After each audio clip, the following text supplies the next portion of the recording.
you're stumbling through a dark, narrow passageway. Congratulations, you've just been born into the most unforgiving jungle on the planet. Your family is there to greet you. Well, most of them. Being born a gorilla is not a fancy experience. You don't come into the world with the cuteness of a baby panda or the grace of a foal. You arrive bald, wrinkled, and completely defenseless.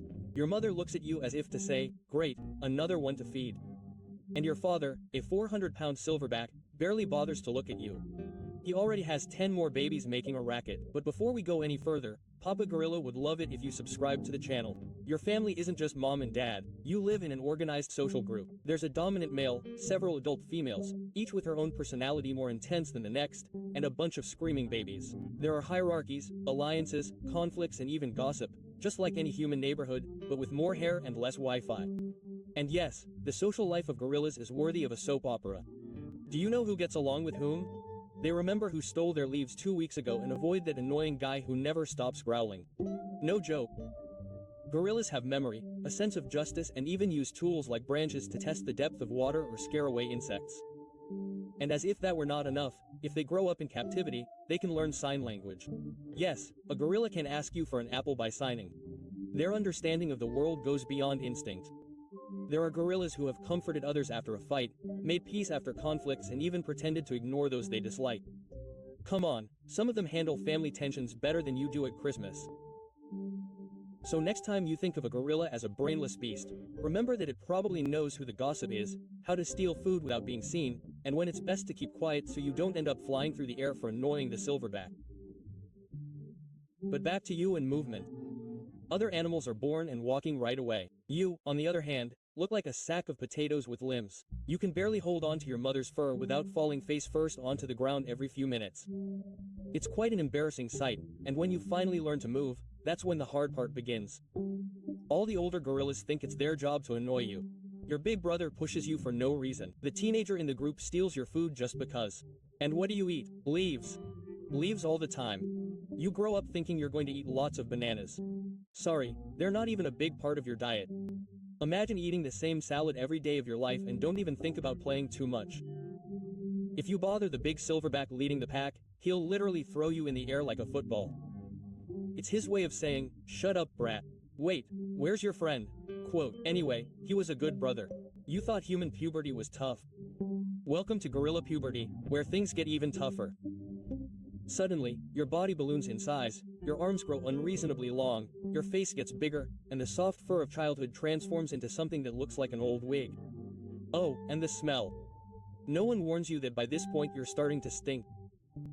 There are no showers or deodorants, just your natural gorilla perfume, and it's very noticeable. And the females? You think they'll pay you any attention now that you're big and strong? Wrong.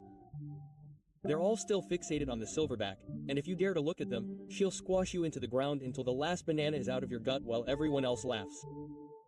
Yeah, it's that cruel. And if you were wondering how more gorillas like you get, here's the interesting part. The mating issue in your troop is not romantic. There's a simple rule here. He who's in charge breeds. The silverback. That grumpy 400-pound guy is the only one who has any real claim to love, or at least something resembling it. The females in the troop seek him out when they're in heat, not because he's an irresistible hunk, but because he can crush anything that tries to harm his young. Subordinate males rarely breed, though they sometimes try in secret if the alpha is distracted. Spoiler alert, it usually ends badly for them. But beware, females aren't stupid. They make choices too. If the silverback doesn't live up to their expectations of protection or leadership, they simply leave him and move on to another troop without a backward glance, no letters, no WhatsApp, no goodbyes. Just a rustling of leaves as they disappear into the mist. So you go off, find new friends, form your own pack.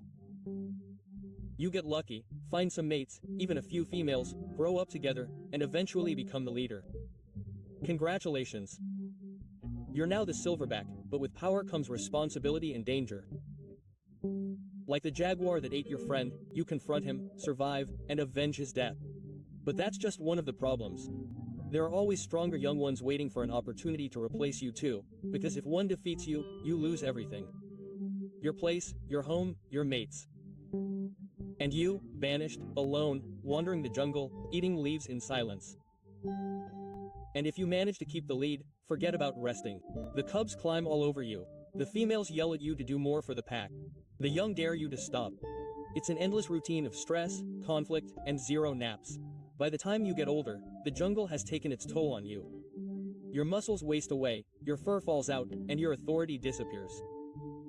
A young man defeats you and suddenly no one remembers you. You're just left there eating leaves, watching as the group moves on with its new leader. If the jaguar didn't kill you, life will slowly do so, and if you survive, you can live to be 40 in the wild, although in your case, you'll probably die sooner from chronic stress or depression from eating too many leaves. And even in death, gorillas have something to teach you. When one of the group dies, they don't just carry on as if nothing happened. They stop, look at it, circle it. Some touch it gently, others stay close for hours, sometimes days. Yes, even gorillas understand loss. They grieve, they have memories, and they don't need fancy coffins to show respect. When a baby dies, the mother can carry it for days, unable to let go as if her instincts can't accept its absence. Sad, yes, but also profoundly beautiful. Even some dominant males, those big guys who seem made of stone and testosterone, stand motionless next to a dead mate, unmoving, uneating, just there. In the life of a gorilla, death is not a simple endpoint. It is a shared moment, a dense silence among leaves, a space for remembrance. As brutal as their existence may seem, even the hairiest and most savage knows when to show respect. But hey, it could always be worse. You could have ended up in a zoo watching tourists take pictures of you eating diced fruit and pretending not to be depressed without jaguars. Yes, but also without respect. Oh, and without space, without jungle or privacy. And by the way, watch out for human viruses. Some visitors bring more than a smile. Moral of the story: a gorilla's life is not easy. And no, leaves are not a good diet.